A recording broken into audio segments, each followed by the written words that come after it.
and we are joined by our panel here in the first hour. And we welcome in Peter Morici, Professor, University of Maryland, the man with the bow tie. Although, of course, Peter, we do hold the distinction of having you on without the bow tie a couple of months ago. Yes, you did. Thank you for that. And we're also joined by Rick Ungar of Forbes magazine. Gentlemen, say hello to each other. Good afternoon. And now come out fighting. Have a good fight, clean fight. All right. Anyway, all right, so let's talk about, again, you know, they mock Republicans when they say that we can't trust the president. I got to tell you, here's my theory on Obama delaying the employer mandate. Republicans need to take this opportunity, draw up a list of not only the changes to Obamacare, but every other law he's changed, including welfare reform, immigration, all that stuff. And it's about time to start running on a platform after they educate the American public. Hey, you know what?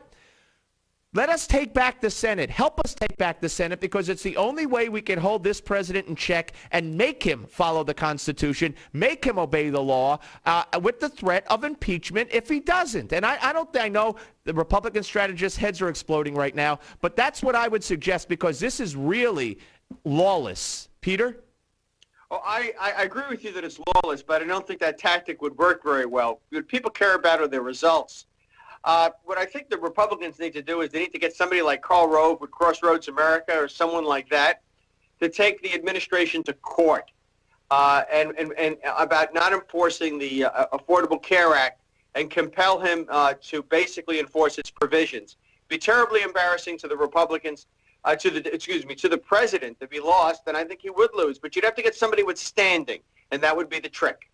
Yeah, I know there's an orthodontist down in Florida who we had on several months ago who went to court to insist that Obamacare be carried out. And this is probably after the first change Obama made. Even though he's personally against it and it would cost him money with his employees, he was suing to make sure that Obamacare is carried out to the letter of the law. I'm not sure exactly where that stands, but someone like him had standing. And, I mean, who would have standing? Congress does Somebody it, right? with 101 employees who would be adversely affected by competition from those that did not have to comply.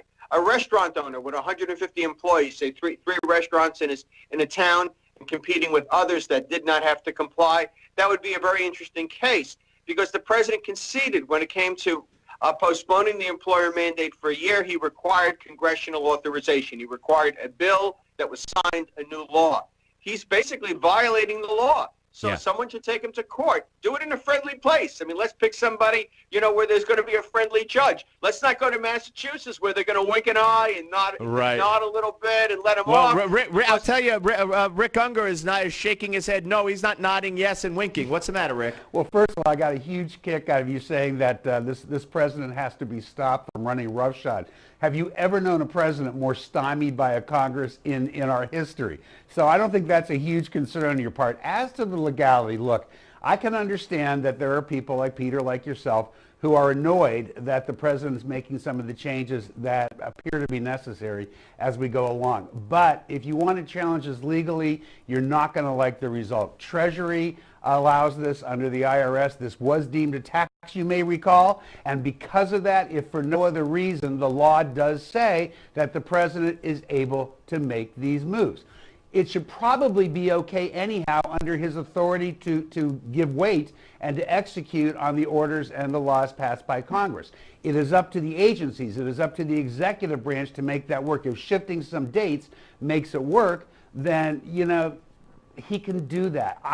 I am understanding your frustration. I'm not particularly thrilled with what the president did yesterday, but you guys are hurting yourself when you go off on these tangents that sound really extreme and really cool and really fun, but have absolutely no effect in law. I don't know why you feel but it's not on. Wait a minute. Hold on.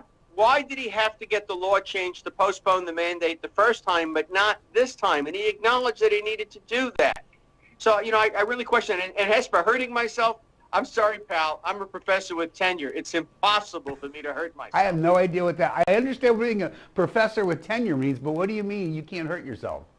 The thing is that look at what has happened. The first time he postponed the mandate, he acknowledged that he needed congressional authorization and got it. This time, he's really doing it for political reasons. When this thing finally takes effect, I agree with that. I do. I absolutely agree with that. A lot of people are going to get their insurance canceled. So my feeling is he's already kind of given away that position. So it wouldn't hurt. I mean, I wouldn't recommend that Speaker Boehner take him to court, but get some businessman with 101 employees to take him to court that would be adversely affected by competition and make his day. This is my point, Peter. If you want to argue that what the president did yesterday was for political purposes, any rational person, no matter which side of this debate you're on, we're not going to disagree with you. Of course they did it for political purposes. And quite frankly, it bothers me because it's now delaying the law to people who could benefit from it. But it was for political purposes. So why not use that as your political hammer instead of going off on this legalistic thing, which is a loser, I can tell you. I'm a lawyer. But it's not only, and Peter, correct me if I'm wrong, but he's done this not only on the Affordable Care Act, which if Rick wants to argue falls under the IRS and it's a tax and it's Treasury that's doing it, he said he's done it with immigration, he's done it with welfare reform. And he has the right to do that. How does he have the right to change established law? No. With welfare reform especially, you look back in history, every change to welfare that is a modification of execution has always come from the executive branch. Yes, it's up to Congress to change the law. You can't point to me where this president has changed our welfare laws. He has interpreted some of them, and he's interpreted it, if you recall, particularly on the work definitions, he's interpreted it in accordance with the request of Republican governors at the states, well within the executive purview. Listen, I don't mind you holding... Why did he go to Congress to get a law passed, to get a bill passed, he's got to do so that. he could delay the employee mandate a year? Why did he acknowledge he needed to do that and indeed did it? I haven't been to law school, but it seems to me that his own actions contradict your theory. I just don't agree at all. You know, the law... Wait a minute, you don't agree with his actions in that case? Remember, the Congress went along and they said, well, gee, we're going to have to do this for him, which I thought was foolish on their part. At that point, I would have extracted... Congress went along because they thought it was politically advantageous to them at that time. Well, what I would have done at that point was require him to postpone the individual mandate a year if he was going to do the business mandate if he wanted the law passed. Yeah, so they didn't. That was real, but that's a typical Boehner. Boehner really doesn't know how to play hardball. All right, well, let's move on, gentlemen, to Boehner, and you know, it's not only us, John.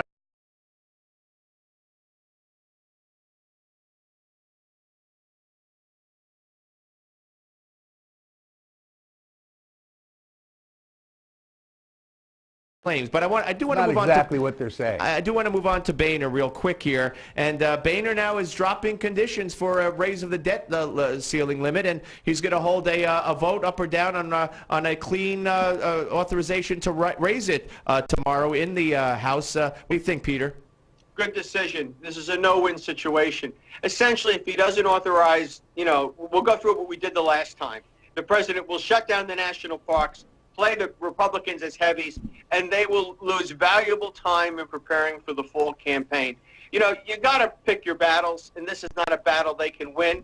When they get the presidency back someday, likely when my son is my age, and they have likely, well, you know, Hillary's going to be elected. That's optimistic. Republican women are going to vote for Hillary because it's time for a woman, you know. But in any case, someday, when they get a guy in there, and they have, you know, a Republican House and Senate, they're going to change the laws so it isn't so easy for the president to do this and prepare themselves for this. The trouble with Republicans is they never conceive that someday they could lose an election, and they set things up so when the Democrat comes in, he can behave the way Obama does. And the Harry Reid did the opposite. Very quickly, if you want to weigh in here, Rick.